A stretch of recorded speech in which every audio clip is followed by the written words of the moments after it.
Olá, meus amigos, espero que vocês todos estejam bem. Estudar para concurso num país como o nosso é um negócio muito louco, né? Porque hoje mesmo que eu estou gravando isso aqui, eu já mandei até no grupo do WhatsApp dos alunos lá do Base Jurídica uma informação de que alguns artigos da própria lei de improbidade foram suspensos, né? Então, veja só, se você me perguntasse assim, professor, você acha que a lei de improbidade vai cair no concurso de oficial de promotoria? Eu digo que sim. Eu imagino que pela importância da lei de improbidade e principalmente em razão de um Ministério Público trabalhar muito com a lei de improbidade, eu imagino sim que esta lei pode estar dentro do concurso de oficial de promotoria. Mas vejam, o seu examinador dificilmente vai entrar numa bola dividida. O que é isso? Ele dificilmente vai cobrar um artigo que está sendo impugnado no Supremo Tribunal Federal. Então, o que nós vamos fazer? Esta aula que eu vou fazer aqui, eu vou começar a falar dos atos de improbidade, porque nós vimos já até o artigo 8º-A dessa lei, então agora a gente vai a partir do artigo 9º. E veja só, a gente vai parar no artigo 13.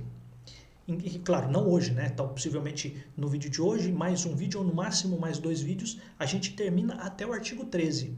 Do artigo 13 em diante, existe uma série de artigos que estão com a validade, na verdade com a eficácia suspensa pelo Supremo Tribunal Federal.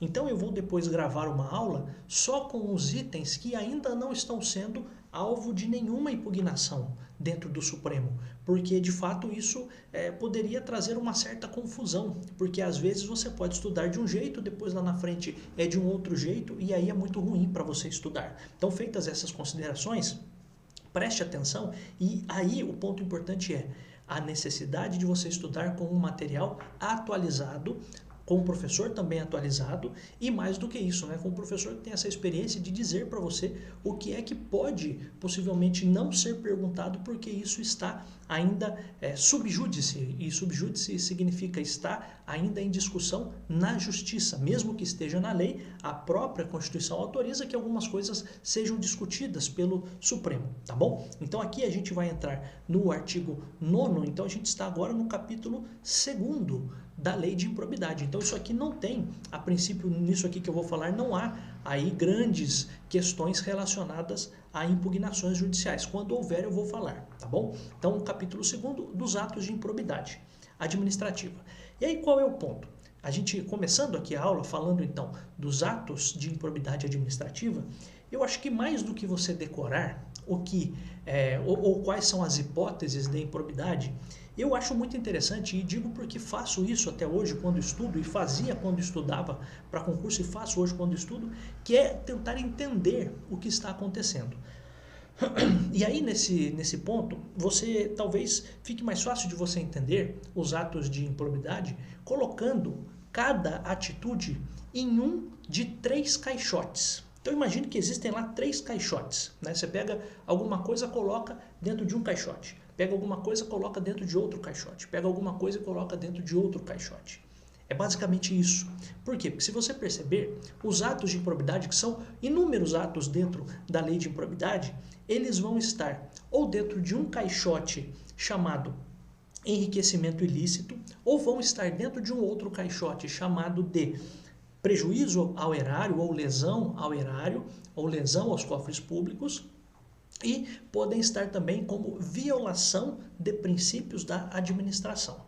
Então, dito isso, fica mais fácil de nós estudarmos quando a gente começa a olhar para o que está acontecendo. Como assim, professor? Eu até fiz umas anotações aqui, olha só. Enriquecimento ilícito é o primeiro dos grandes caixotes, né? Então, veja só, enriquecimento ilícito, quero que você entenda o seguinte, que alguma coisa que o agente que causou a improbidade, esse cara deveria gastar do seu próprio bolso, mas ele não gastou. Então entenda, a pessoa que comete um ato de improbidade por enriquecimento ilícito, no primeiro momento quero que você entenda o seguinte, essa pessoa deveria ter tirado do seu próprio bolso alguma coisa para pagar e ele não fez isso.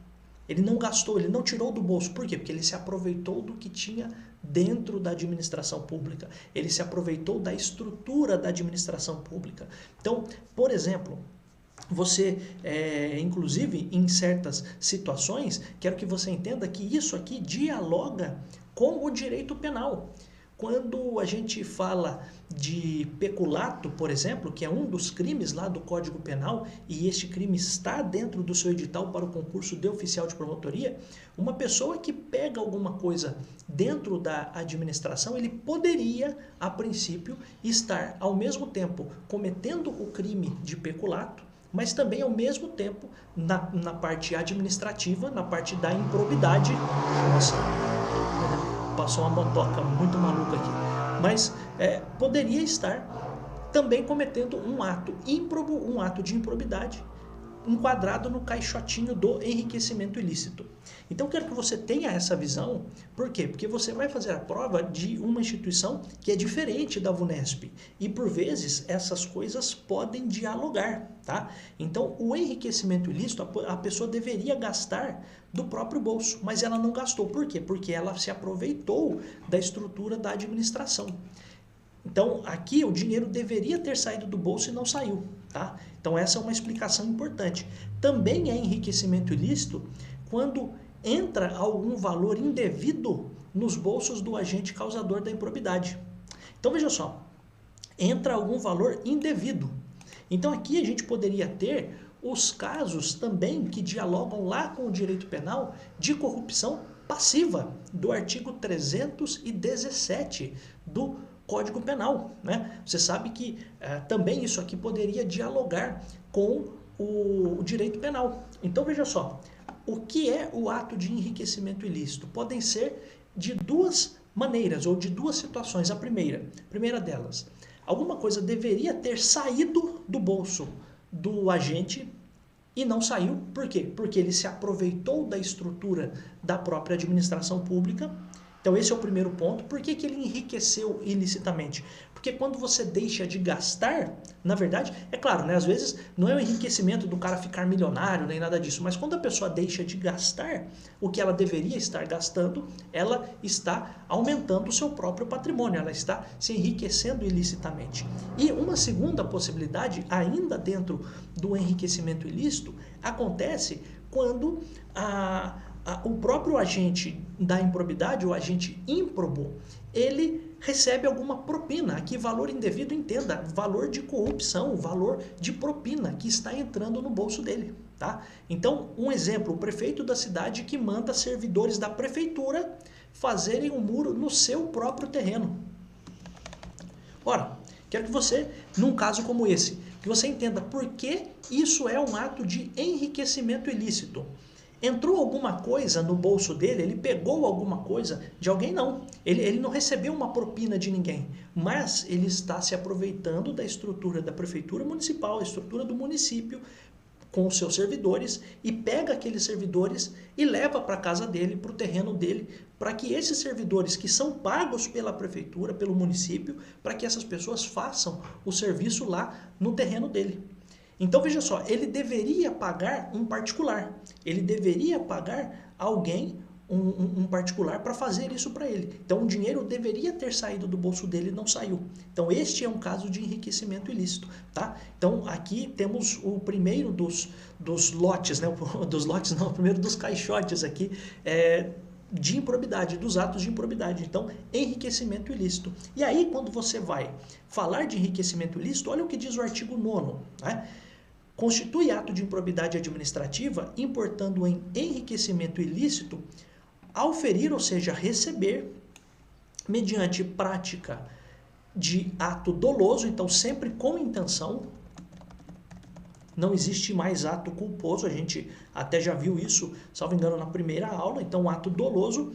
Então, essa pessoa está auferindo, recebendo, percebendo qualquer tipo de vantagem patrimonial indevida em razão do exercício do cargo, mandato, função, emprego ou de atividade nas entidades que também são ali protegidas pela lei de improbidade, e notadamente, ou seja, aqui traz, a lei traz hipóteses, traz exemplos de situações em que isso pode acontecer. Então, veja só, ato de improbidade administrativa, que significa, que importa enriquecimento ilícito, é a situação em que o agente público vai receber porque ele quer receber, porque ele vai perceber, ele vai auferir, porque ele quer que isso aconteça, uma vantagem patrimonial indevida, certo? E veja só, se você observar bem, no artigo 9º a gente tem todas as hipóteses. Então, por exemplo, aqui, receber alguma vantagem econômica, perceber vantagem econômica para facilitar uma negociação de imóveis ou locação de bens dentro do ente público, perceber vantagem, perceba a expressão, né? Vantagem econômica. Ó. Então, no enriquecimento ilícito, você percebe muito isso. Receber vantagem econômica, perceber vantagem econômica, perceber vantagem econômica no inciso 3º, no inciso 4º. Utilizar, aqui é o que eu falei para você, ó, em obra ou serviço particular, qualquer bem móvel de propriedade ou à disposição de qualquer das entidades, bem como o trabalho de servidores, de empregados ou de terceiros contratados. Então aqui é aquela situação, pensa que tem uma copeira lá na prefeitura pequena e aí o prefeito fala para essa copeira ir na casa dele cozinhar lá. Veja, sendo que ele não paga nada, essa pessoa continua recebendo só pelo município. Esse é um caso. Então utilizar numa obra ou num serviço particular quem está sendo pago pelos cofres públicos. Essa é a ideia, tá? Então aqui a gente poderia ter essas hipóteses. Receber de novo a vantagem econômica para tolerar a exploração de práticas de jogos de azar, lenocínio. Sabe o que é lenocínio? Tráfico de pessoas. Ó, que maluco, né? Também receber vantagem econômica de qualquer natureza para fazer declaração falsa sobre dados técnicos. Então veja, aqui, entenda, né? Em muitos desses casos, além de isso ser um ato de improbidade punido pela lei de improbidade, também vai ser punido lá no direito penal. É isso que eu quero que você entenda. Então, por exemplo, aqui você poderia ter uma penalização, um crime, por exemplo, eventualmente de falsidade ideológica. Então, estou imaginando aqui, né? Poderia isso acontecer. Também, adquirir coisas com valor desproporcional.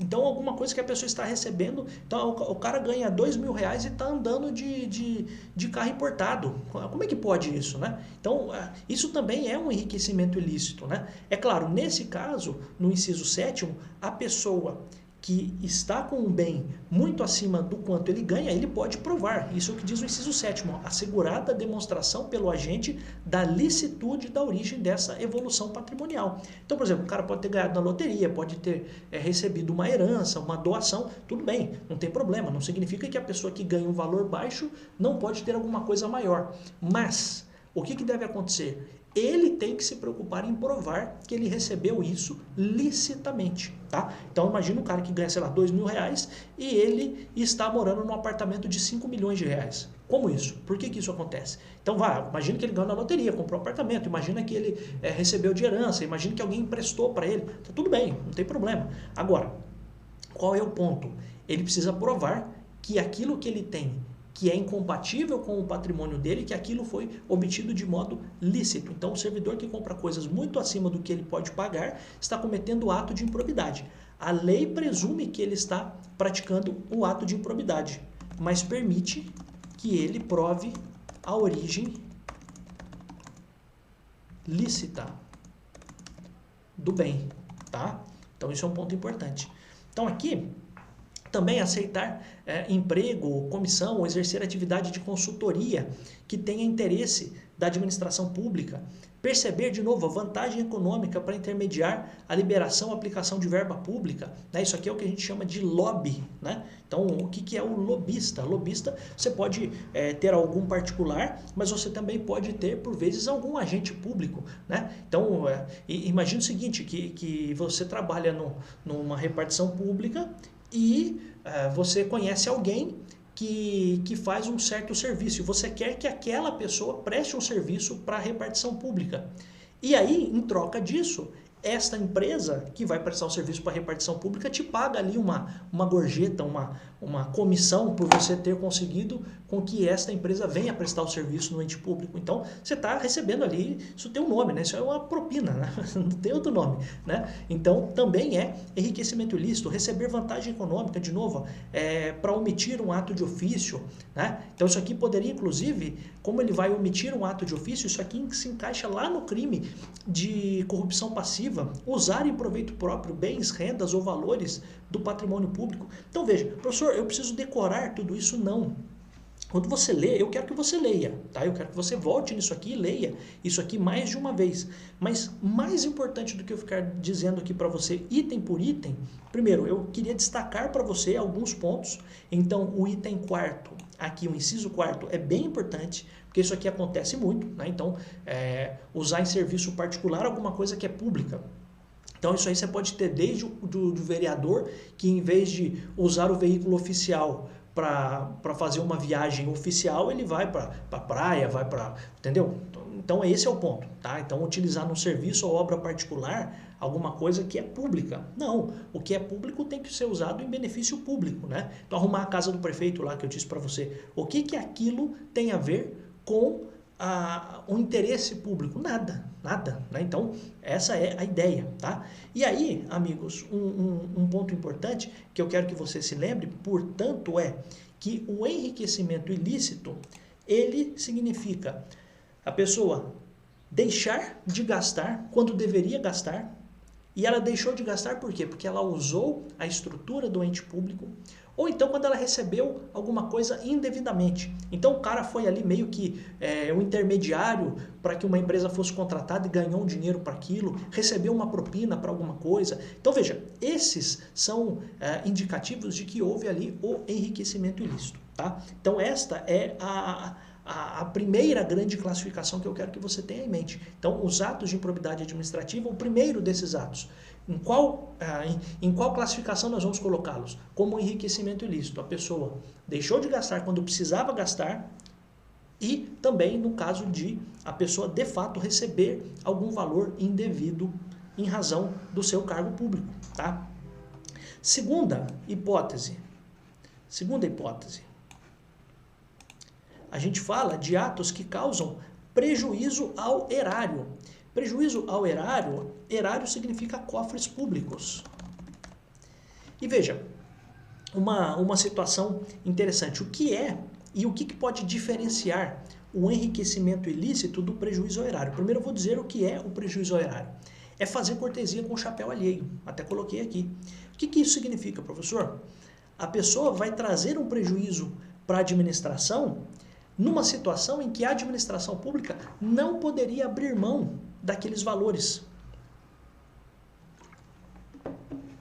Já falei para você, por exemplo, que o presidente da República não comete, não é que ele não comete, né? Ele não é punido pela lei de improbidade, né? Então ele é punido pela lei dos crimes de responsabilidade. A gente falou isso num outro vídeo. Mas veja, imagina um governador, por exemplo, que eventualmente, em vez de ele cobrar uma dívida de alguém, ele deixa aquela dívida caducar. Então a pessoa, uma empresa, por exemplo, está devendo milhões, bilhões para o Estado, e em vez de o governador acionar os órgãos para cobrar esse valor, ele simplesmente deixa passar. Não é porque ele recebeu alguma coisa, porque se ele recebesse até alguma coisa indevidamente, poderia ser uma propininha ali, a gente poderia estar falando de enriquecimento ilícito. Mas meio que por camaradagem e tal, ele deixa passar aquilo, deixa caducar aquela dívida. Ora, é um valor que a administração pública precisava receber e ele, que deveria agir em nome da administração, não agiu. Então, por vezes, a gente verifica situações em que há omissão por parte do agente público, né? Então a gente tem situações em que a administração pública não poderia abrir mão de um valor e acabou abrindo. Então olha só, o prefeito da cidade que deixa de cobrar tributos devidos dos contribuintes. Eu dei o exemplo do Estado e o governador do Estado deixando de cobrar uma dívida, por exemplo. Mas imagine que entra lá um prefeito e ganha e diz o seguinte, olha, no primeiro dia de mandato ninguém mais vai pagar imposto nenhum. Não pode, por quê? Porque como é que o município vai sobreviver, né? Então, a gente tem aqui atos que causam prejuízo aos cofres públicos. E aqui, dentro dos prejuízos aos cofres públicos, a gente tem uma outra situação, um gasto acima do que deveria acontecer. Também temos aqui os gastos acima dos gastos normais. Então, é aquela situação de um superfaturamento.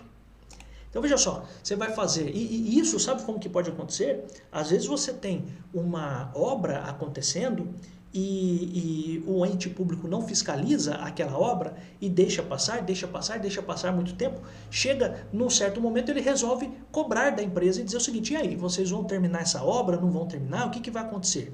E aí a empresa diz o seguinte: então, a gente vai precisar fazer aqui um ajuste no nosso contrato, porque a gente cobrou 10 milhões, só que agora, para resolver tudo isso, eu preciso de mais 5 milhões. A título de exemplo, né? Estou dando para você.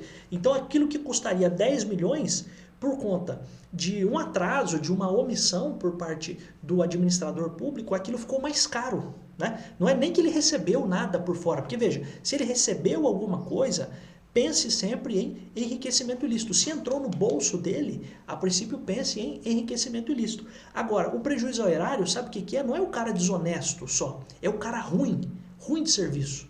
É o cara que não sabe trabalhar, é o cara que não sabe o que ele tem que cobrar, é um cara ruim, que não tem assessoria, que não tem orientação, ou, claro, né, num sentido maior, é o cara que realmente quer fazer aquilo, né? Então ele está fazendo cortesia com o chapéu alheio. E aí, veja só, vamos lá para o artigo 10º. Então, olha só, constitui ato de improbidade administrativa que causa lesão, e aqui lesão você poderia ainda ter prejuízo, tá? Lesão é lesionar, é ferir, né? Você poderia também ter a expressão prejuízo ao erário, né? Tanto é que a própria lei diz atos que causam prejuízo ao erário, né? Então, por vezes você vai encontrar a expressão lesão, por vezes você vai encontrar prejuízo aos cofres públicos, ao erário. Então, olha só, o que é o prejuízo ou lesão ao erário? É qualquer ação. Então ele está fazendo alguma coisa. O que é ação? Por exemplo, ele fazer uma compra acima do que deveria, do preço correto. Ou fazer uma omissão. Então ele deveria cobrar e não cobrou. Então, a ação ou omissão dolosa com intenção que enseja efetiva e comprovadamente perda patrimonial, desvio, apropriação, malbaratamento e dilapidação ou dilapidação dos bens ou haveres das entidades públicas. Então aqui, o que é? É a administração pública perder dinheiro. É o cara que deixa a torneira dos gastos públicos aberta. É a pessoa que não faz os gastos de modo racional. Então, se você perceber, aqui a gente poderia ter uma situação, pensa o seguinte, que o prefeito quer ajudar muito uma empresa, e aí, sem que passe pela Câmara Municipal nem nada, porque precisaria ter uma lei para isso, mas o que ele faz? Ele simplesmente pega um terreno que pertence ao município e entrega para uma empresa abrir ali fazer ali as suas instalações, mas sem seguir a lei. Podia até ter uma boa intenção ali, só que quando ele faz essa entrega deste patrimônio público sem seguir a lei, o que ele está fazendo? Ele está fazendo com que haja perda patrimonial. O município está perdendo dinheiro, por exemplo, tá? Então, dou exemplo como município só para você entender, porque todos nós moramos no município, né? Então, claro que fica muito mais fácil para você visualizar esse tipo de coisa. Então, qualquer ação ou omissão que vai causar perda patrimonial, vai causar desvio de valores, mas não é que ele está desviando para ele, porque se ele desviar para ele, a gente estaria no enriquecimento ilícito. Ele está fazendo isso com outros objetivos. Ele é um cara ruim, é um cara que não sabe trabalhar corretamente. Então aqui a gente tem várias situações. Por exemplo, a gente tem aqui, por exemplo, doar a pessoa física ou jurídica bem como ao ente despersonalizado, ainda que de fins educativos ou assistências, bens, rendas ou verbas de valores do patrimônio público. Então, é o cara que simplesmente ele pega um carro do município, estou sempre dando o exemplo do município para você entender, né? Ele pega o carro do município e entrega lá para uma entidade de beneficência, mas não é que aquilo era destinado, porque às vezes pode até haver uma doação, pode haver ali no orçamento uma previsão para que isso seja dado, mas não, ele simplesmente faz as coisas da cabeça dele, ele fala, quer saber, vocês estão precisando, então leve esse aqui e tá tudo bem, não é assim, né? Então, realizar operação financeira sem observar as normas legais, conceder benefício administrativo ou fiscal sem observar as formalidades, tudo que eu estou falando é um conjunto de situações em que o poder público está perdendo, mas não é porque o cara está pegando para ele, é porque ele está deixando correr solto, né? Essa é a ideia, tá? Então é o mau administrador. Aqui a gente tem, no inciso 8º, um dos que mais cai em concurso, frustrar a licitude do processo licitatório ou dispensá-los indevidamente, acarretando perda patrimonial efetiva. Então, uma coisa aqui muito relevante é que uma situação de uma licitação mal feita pode trazer prejuízo para o poder público. O que é licitação, professor? Você lembra? A licitação é aquele processo, na verdade é um procedimento administrativo em que a administração pública vai fazer a compra de um bem ou vai fazer a compra de um serviço. Então, nesse caso, uma frustração da correção da licitude, da legalidade do processo de licitação, isso pode causar prejuízo ao erário. Então, imagina o seguinte, precisa comprar remédios. E aí, o responsável pelas licitações comete, porque ele agiu ou ele fez alguma ação ou omissão que atrasou aquela licitação.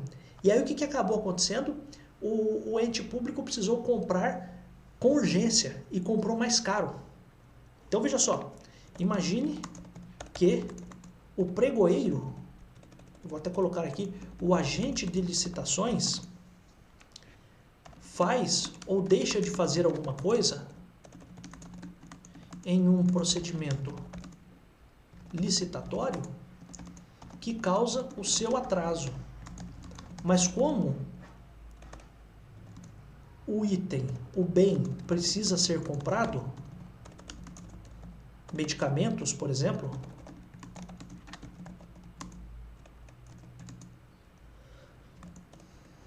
o ente público, para não deixar faltar, compra com urgência e com um valor muito elevado. É isso, tá? Então veja, é um cara que é ruim de braço, ruim de serviço.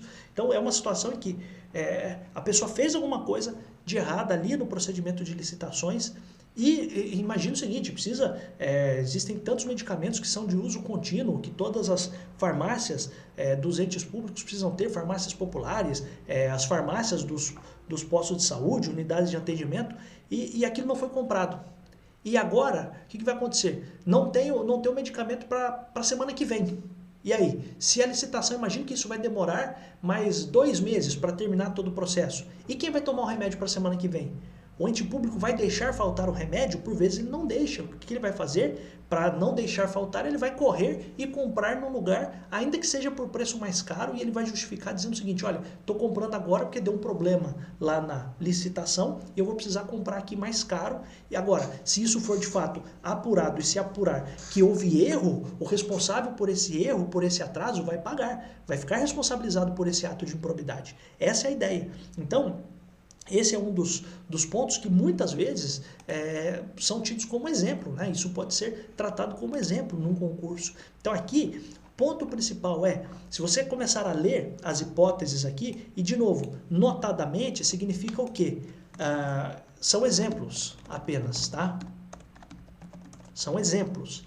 Aqui também, nos atos de enriquecimento ilícito, são exemplos de situações em que há enriquecimento ilícito, assim como há exemplos de situações em que há enriquecimento ilícito, tá? Então, são situações em que pode haver o prejuízo ao erário, agora estamos no artigo 10, então situações de fazer cortesia com o chapéu alheio. Então, itens importantes, um dos que mais me chamam a atenção é o inciso 8º. Tem cara, tem cheiro e tem jeito de concurso. Então, o agente de licitações frustrou a licitude. Então, imagine o seguinte, exemplo, né?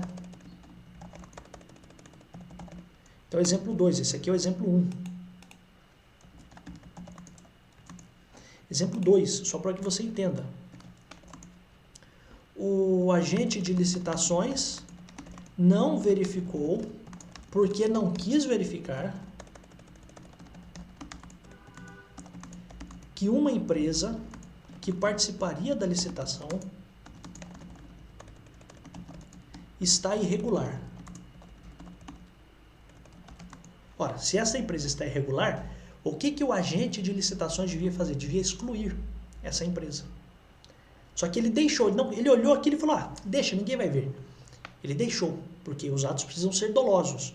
Então, ele não verificou, porque ele não quis verificar que uma empresa que participaria da licitação está regular. Lá na frente, foi descoberto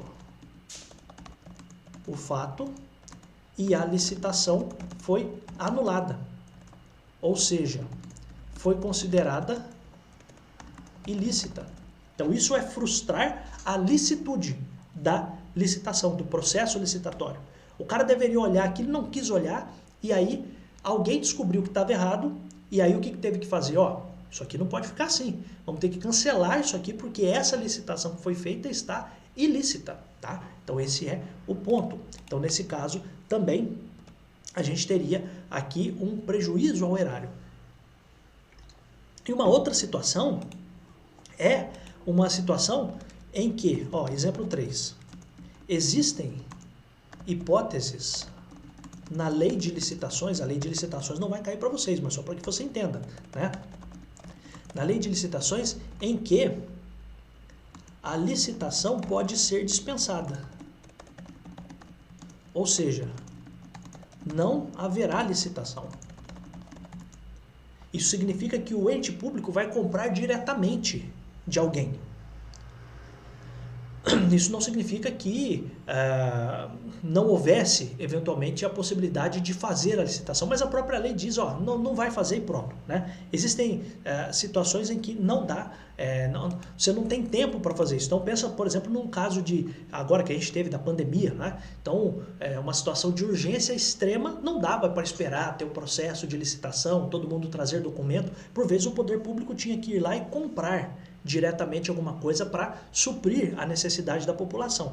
Só que o que a lei pune é se você deixou de fazer a licitação, dispensou a licitação quando era para fazer, tá? Então, e aí, claro, acarretando perda patrimonial efetiva. Então, você trouxe um prejuízo para o poder público, tá? Então, isso aqui chama muito a atenção.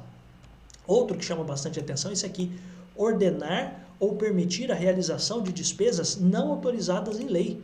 Então, você tem um orçamento todo ano e você precisa seguir esse orçamento, né? Então, a gente está vendo aí agora a luta do novo presidente, do presidente eleito, em conseguir um outro orçamento para o próximo ano de 2023, porque ele só vai poder fazer gastos que estiverem previstos no orçamento, né? Então, ele precisa de uma autorização da Constituição para isso, né? Então, se, é claro, disse de novo e vou dizer de novo, né? No caso do presidente da República, ele não é punido pela lei de improbidade, mas você poderia ter isso nos outros âmbitos de poder, como no caso do governador do estado, do prefeito municipal, presidente da Câmara. Então, se ele gasta alguma coisa que não estava prevista na lei ou no regulamento, e veja, não é que ele pegou alguma coisa para ele, que ele teve alguma vantagem, não. Ele simplesmente gastou quando não poderia gastar, tá? Então, esse é o exemplo também. Então, inciso 8º e 9º são muito interessantes, tá?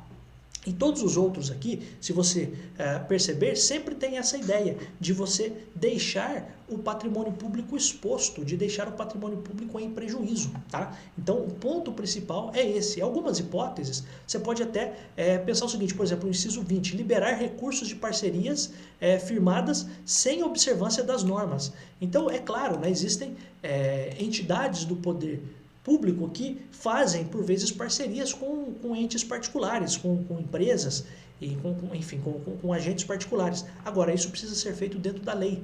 Então, também é uma situação de liberar recursos sem observar os termos das normas de parceria também. É claro que a gente teria aqui prejuízo ao erário. E o inciso 22, ele é uma coisa nova, mas isso aqui antigamente estava. Não quero que você guarde isso, não, só para te explicar realmente. Ele estava num outro artigo e agora está aqui no inciso 22, conceder ou aplicar ou manter benefício financeiro ou tributário contrário ao que dispõe o caput do parágrafo 1º do artigo 8A da Lei Complementar 116. Essa lei não vai cair para você, mas o que está aqui? A Lei Complementar 116 trata do ISS, Imposto sobre Serviços, que é um tributo municipal. Então, imagine que o prefeito de uma certa cidade concede ou aplica ou mantém um benefício financeiro ou tributário relacionado ao ISS. Como ele vai ser punido? Ele vai ser punido de acordo com a lei de improbidade, porque ele está concedendo um benefício tributário ou financeiro relacionado ao ISS, para o Imposto sobre Serviços, sem que ele tenha autorização, de modo contrário ao que diz a lei complementar 116. Tá? Então, esse aqui também coloco como destaque porque é novo, tá? Só por isso, embora o artigo 8º-A, parágrafo 1º da Lei Complementar 116 não esteja no seu edital, mas eu estou traduzindo para você, porque a FGV pode trazer uma informação dessas para você e perguntar: o que esse prefeito fez é o quê? É enriquecimento ilícito ou é prejuízo ao erário? É prejuízo ao erário, tá bom? E aí, nos casos em que a inobservância das formalidades legais ou regulamentares não implicar perda patrimonial efetiva, não vai ocorrer a imposição do ressarcimento, vedado o enriquecimento sem causa dessas entidades. O que isso aqui quer dizer, né? Só vai haver, no caso de enriquecimento, no caso de prejuízo ao erário, melhor dizendo, só vai haver no caso de prejuízo ao erário o dever de ressarcir aos cofres públicos se houve efetiva perda patrimonial, né? Então, é claro, existem situações em que alguma coisa foi feita de modo errado, mas, mesmo tendo sido feito de modo errado, o que acabou acontecendo foi que não trouxe uma efetiva perda patrimonial e aí, nesse caso, não há o dever de ressarcir aos cofres públicos o que, de fato, foi gasto, mas não houve perda patrimonial.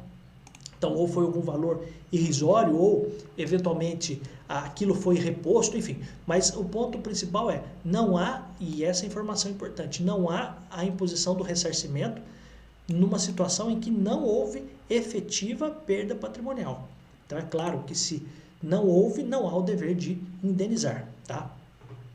E aí, veja só, o parágrafo 2º, para a gente finalizar aqui esse vídeo, ele diz o seguinte, ó: a mera perda patrimonial decorrente da atividade econômica não acarretará improbidade administrativa, salvo se comprovado o ato doloso praticado com essa finalidade.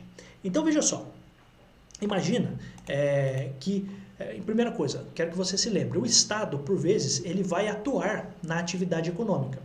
Então, você sabe que a gente tem empresas públicas, a gente tem sociedades de economia mista, que são entes da administração pública que pertencem, no fundo, à administração pública, a gente chama até de administração indireta, isso não vai cair para você, mas só para você entender, mas que fazem parte do Estado, né, com todas as aspas do mundo, né?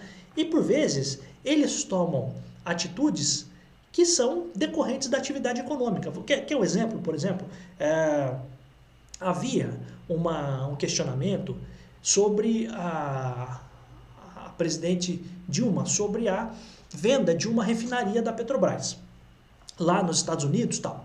Veja, aquilo foi, segundo o que teria sido dito, seria um ato de vender e supostamente aquilo traria um lucro para a Petrobras. Se trouxe, se não trouxe, é outra história. Mas veja, aquilo decorre do quê? De uma atividade econômica do Estado, né? Então, o Estado, por meio da Petrobras, que é uma empresa que a gente chama de sociedade de economia mista, em que o poder público participa e os particulares participam, mas aquilo tem capital público. Então foi feita ali uma ação para vender uma refinaria que trouxe prejuízo, tá? Se de fato, ao que segundo consta, houve prejuízo. Aquilo foi corrupção? Não foi? Isso não, nem vem ao caso agora, tá? Mas aquilo, ao que tudo indica, trouxe prejuízo. Pois bem, e isso aconteceu com outros presidentes também, mas qual é o ponto? O mero fato de vender e trazer prejuízo, porque foi um ato econômico, então, olha, eu vou fazer isso porque aqui eu vou economizar com tanto, eu vou reinvestir esse dinheiro aqui em outra coisa, então é um ato ali de economia, né? Isso não é improbidade. Essa é a ideia. Então, o Estado, por vezes, atua na atividade econômica. Se, assim agindo, tomar medidas de cunho estritamente econômico e houver prejuízo, não há improbidade, tá? Então, esse é o ponto muito importante. Por quê? Porque nessa situação a gente não tem um ato de improbidade, a gente não tem uma situação em que, de fato, vai haver o ato de improbidade. A não ser, claro, que se comprove que a pessoa quis realmente prejudicar o patrimônio daquele ente público. Tá? Mas, a princípio, simplesmente um erro na condução econômica não é ato de improbidade. Essa é a ideia, tá bom? Eu ia terminar, mas só para a gente finalizar aqui, para não ficar também para um outro vídeo, a última coisa que eu queria trazer aqui para você é a seguinte, ó. A gente tem, até coloquei aqui, né, como também exemplo de prejuízo erário, compra de produtos superfaturados, com preço muito superior ao que deveria ser. Também é exemplo de prejuízo ao erário, tá? Lesão aos cofres públicos. Pois bem, um terceiro ato de improbidade, ou um terceiro caixote dos atos de improbidade são, na verdade, aqueles atos que violam princípios da administração pública. Professor, que princípios são esses? Você sabe, aqueles princípios que estão lá na Constituição, princípio da legalidade, impessoalidade, moralidade, publicidade e eficiência. Então veja só, por vezes os atos de improbidade, eles não vão fazer com que a pessoa ganhe alguma coisa, que entre algum dinheiro para o bolso daquela pessoa. Não é enriquecimento ilícito. Ele também não traz nenhum prejuízo aos cofres públicos, mas mesmo assim está errado.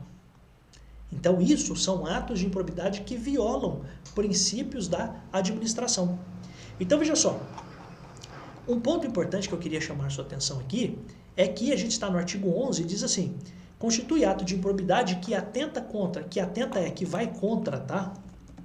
Que vai contra os princípios da administração pública, a ação ou omissão dolosa, então sempre com dolo, não é dolo, hein? Com dolo, que viole os deveres de honestidade, imparcialidade e legalidade, caracterizada por uma das seguintes condutas. Então, eu quero chamar sua atenção aqui para uma situação muito importante. É a de que, com relação aos atos de enriquecimento ilícito, a lei trouxe exemplos, porque ela disse notadamente. Então significa o quê, professor? Que podem existir outros atos de improbidade que significam enriquecimento ilícito que não estão aqui nesses incisos. A mesma coisa a gente fala sobre o prejuízo ao erário, porque a lei diz notadamente. O que isso significa, professor? Significa que podem existir atos que causem prejuízo ao erário que não estão aqui nos incisos. Já com relação à violação a princípios da administração, a lei trouxe uma indicação diferente. Ela disse o seguinte, caracterizada por uma das seguintes condutas. Ou seja, não pode haver condutas fora daqui. É isso que eu quero que você entenda. Isso aqui tem um nome. Essa é uma lista taxativa. Também chamada de lista fechada.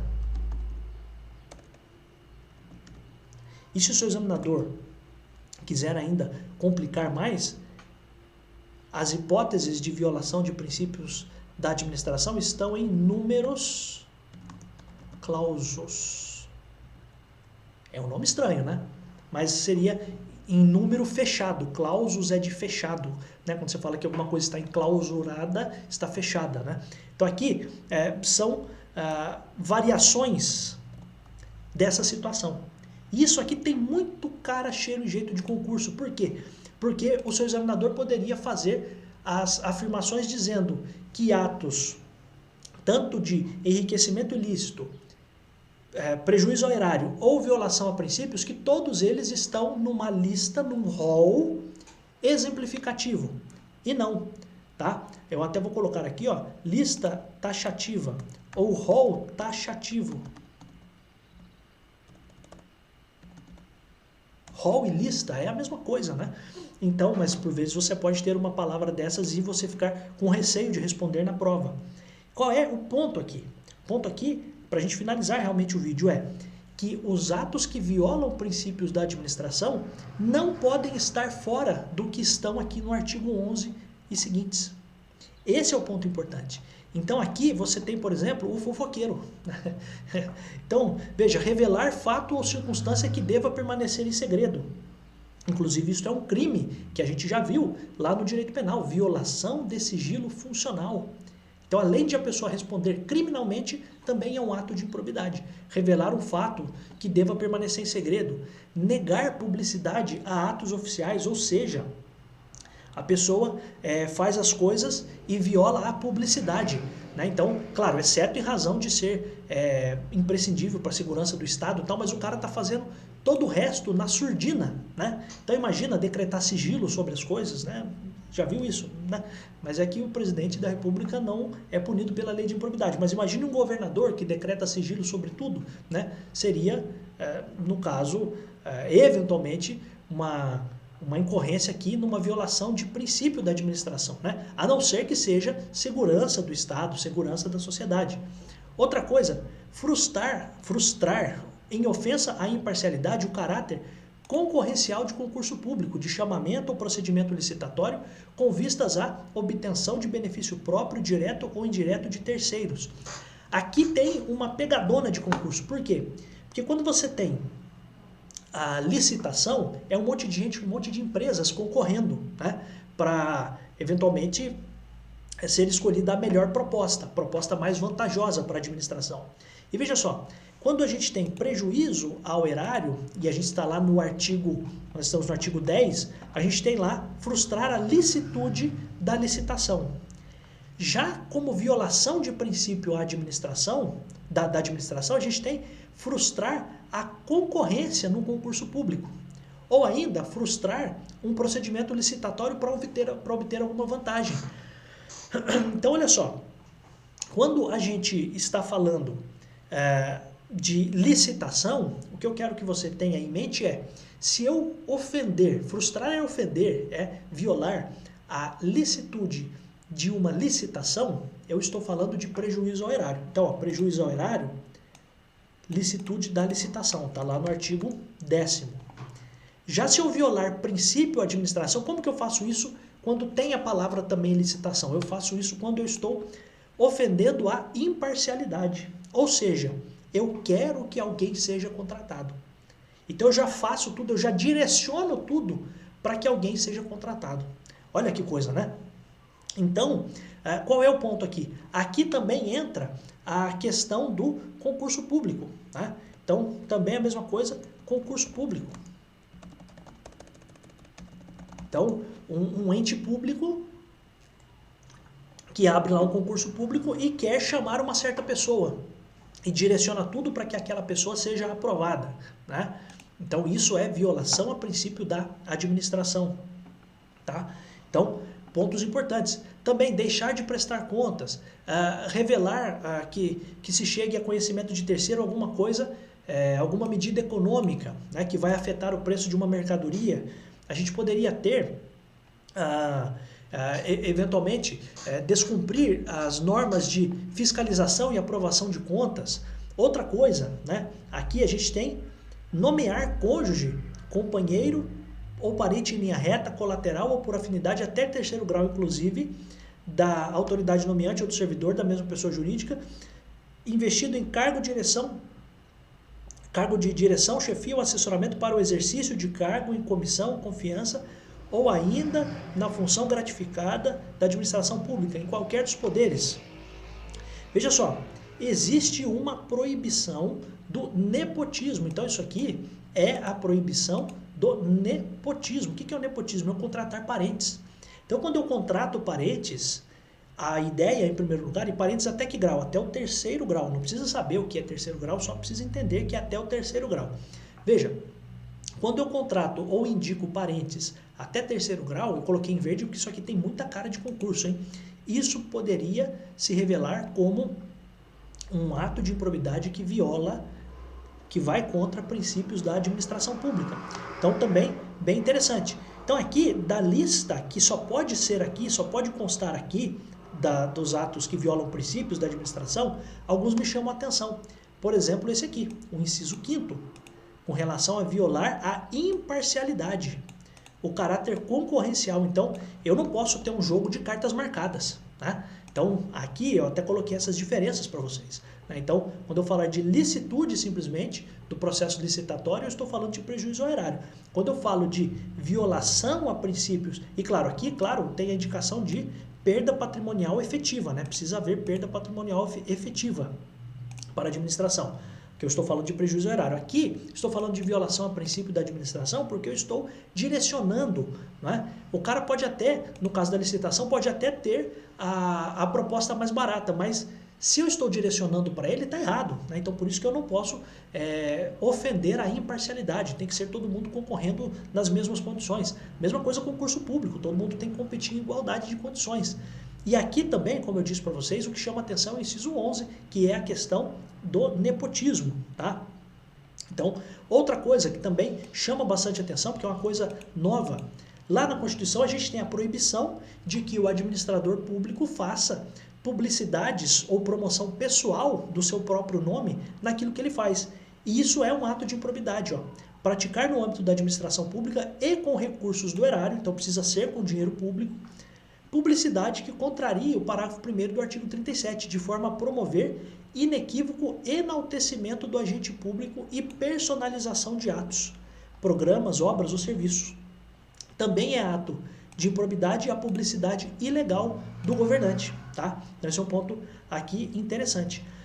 Só para a gente finalizar aqui, o parágrafo 1º diz que nos termos aqui de uma convenção aqui das Nações Unidas, só vai haver improbidade se ficar comprovada a conduta do agente público com o objetivo de obter proveito indevido, né? Então, é mais ou menos uma reiteração, uma repetição do que a gente disse lá nas primeiras aulas.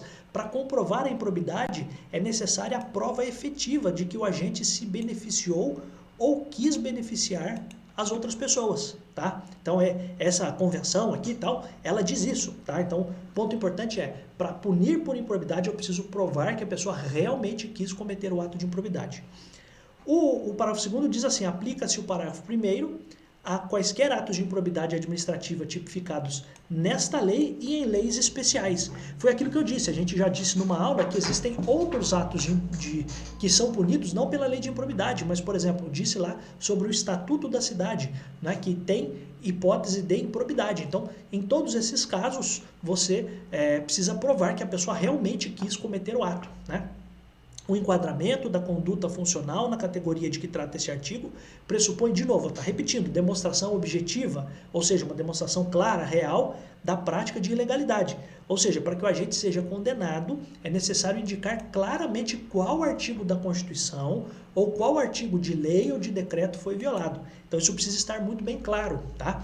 Também, o parágrafo 4º, os atos de improbidade de que trata este artigo exigem lesividade relevante ao bem jurídico e independem para serem passíveis de sancionamento. Então, os atos de improbidade exigem lesividade relevante ao bem jurídico tutelado, protegido, para serem passíveis de sancionamento, para serem passíveis de punição. E não precisam do reconhecimento da produção de danos e de enriquecimento ilícito dos agentes. Então, entenda, precisa haver lesividade para condenar por violação a princípios da administração. Então, precisa ser algo grave, algo relevante. Esse é o ponto, tá? Então, para que eu tenha uma violação de princípio da administração, esta conduta precisa ser grave, precisa ser relevante. Agora, para o caso de enriquecimento ilícito ou dano, né, ou prejuízo ao erário e tal, o que precisa acontecer? Até vou dano ao erário ou enriquecimento ilícito, até vou melhorar aqui, ó. Independe do reconhecimento da produção de danos ao erário e de enriquecimento ilícito dos agentes públicos. Então, não precisa de dano ao erário ou de enriquecimento ilícito para que eu prove que houve o ato de improbidade. Porque em algumas situações, é claro que o agente público vai ganhar, né? Mas em tantas outras, por exemplo, o cara, imagina uma situação em que ele simplesmente deu lá o carro para uma entidade beneficente, sem passar por autorização da lei nem nada, entregou o terreno para alguém e tal. Pode ser que ele de fato não tenha ganhado nada com aquilo, mas isso vai ser punido, tá? É isso que a lei está aqui passando como recado. E o parágrafo 5º, só para a gente terminar, não é improbidade se for nomeado quem? Uma pessoa com indicação política. Então agora a gente volta para o caso do nepotismo. Então veja só como é que a gente interpreta isso. É caso de nepotismo, contratação ou indicação de parentes. Ok. Só que aí a própria lei traz uma exceção. Ela diz o seguinte, ó, mas veja bem, sempre tem um veja bem. Então, mas veja bem, se for para indicação política, não há nepotismo. É claro, a não ser que exista dolo, a não ser que exista uma má intenção, má fé por parte do agente público. Então, o que eu quero que você entenda? Qual a regra? Pode haver nepotismo? Em todos os casos não pode haver nepotismo, mas aí é o que está no parágrafo 5º, e por isso que eu vou marcar, para você como muito importante. Se eu estiver falando de nomeação ou indicação política, eu posso. Então, qual é a pergunta? O governador do estado pode colocar o irmão dele para ser secretário de estado? Sim, pode. Claro, ele precisa, o próprio Supremo Tribunal Federal diz que ele precisa ter uma qualificação técnica para aquilo, tá tudo bem, mas tem uma coisa importante. Qual é a coisa importante? Como é uma indicação política para ser um secretário de Estado, o governador pode fazer essa nomeação, ele não estaria incorrendo em ato de improbidade. A não ser que eu prove que o governador nomeou o irmão dele para o irmão dele fugir de um certo processo, por exemplo. Tá? Mas a princípio não há nenhum impedimento. Tá bom, meus amigos? A aula foi um pouquinho maior, mas acho muito relevante que você tenha isso em mente.